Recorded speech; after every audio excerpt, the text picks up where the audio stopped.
Member Shri Umesh Patel ji. Thank you so much sir.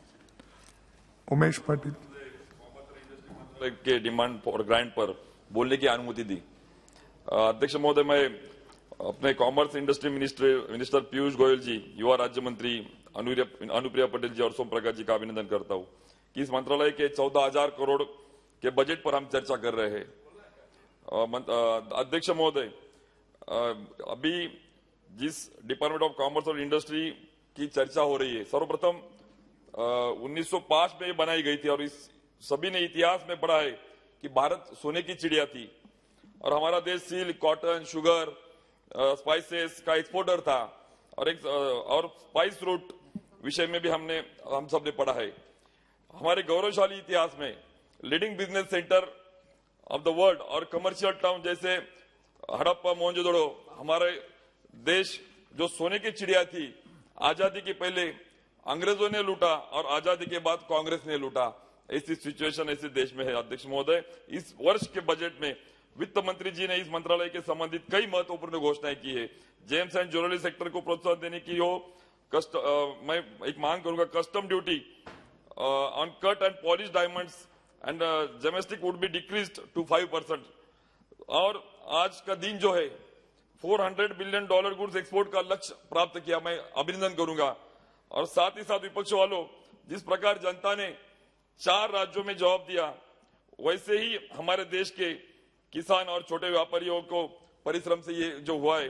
Congress के एक नेता है अध्यक्ष महोदय, बहुत ट्विटर पे एक्टिव है, सेल्फ सर्टिफाइड इकोनॉमिक्स भी है और हमेशा अक्सर बातें करते रहते हैं कि एमएसएमई को कुछ मिला नहीं, छोटे व्यापारी को कुछ मिला नहीं, किसानों को कुछ मिला नहीं।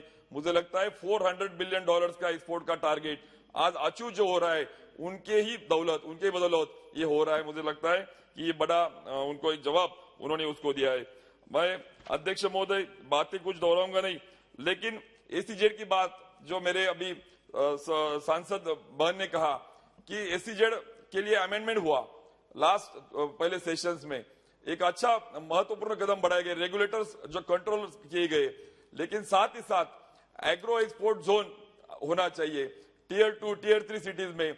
जिस कंस्टिट्यूंसी से मैं आता हूं, that is the capital of the banana, citrus का, लेमन का प्रोडक्शन बड़े पैमाने में होता है, मैट एक्सपोर्ट होता है। मुझे लगता है एग्रो एक्सपोर्ट जोन अगर करते हैं तो इकोनॉमी जो देश के लिए पंतप्रधान डबलिंग इनकम का जो एक फ्लैगशिप प्रोग्राम चला रहे, उसके लिए वो इनिशिएटिव बहुत ही फायदेमंद रहेगा।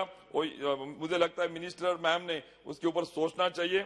दूसरा कि ओडीओपी का जो प्रोडक्ट लाया है, सही में एक रिवॉल्यूशन है, 1 डिस्ट्रिक्ट 1 प्रोडक्ट में, लेकिन साथ ही साथ ओडीओपी के साथ अगर अपेडा का ऑफिस, रीजनल ऑफिस अगर कनेक्ट होता है, तो एक्सपोर्ट डेवलपमेंट अथॉरिटी अगर कनेक्ट होता है तो फैसिलिटी बढ़ती है, क्योंकि लोगों को अवेयरनेस नहीं है, मैन्युफैक्चरर्स को, फार्मर्स को। तो मुझे लगता है कि रीजनल ऑफिस जो है वो एक होना चाहिए। चाइना +1 स्ट्रैटेजी, मेरा अगला सुझाव वही रहेगा अध्यक्ष महोदय आपके माध्यम से, कि अल्टरनेटिव इन्वेस्टमेंट डेस्टिनेशन के लिए कुछ कदम बढ़ाने चाहिए। और लास्ट मैं एक बोलूंगा अध्यक्ष महोदय, रुकूंगा कि इन्हीं मांगों के साथ मैं अपनी बात एक छोटा सा शेर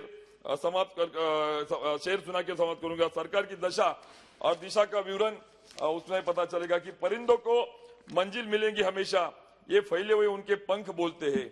परिंदों को मंजिल मिलेगी हमेशा, ये फैले हुए उनके पंख बोलते हैं। वही लोग रहते हैं खामोश अक्सर जमाने में जिनके हुनर बोलते हैं। और हमारे प्रधानमंत्री जी और सरकार के हुनर का डंका पूरी देश और विश्व में बज रहा है। धन्यवाद। Thank you. Honourable member Shri Gurjeet Aujla ji.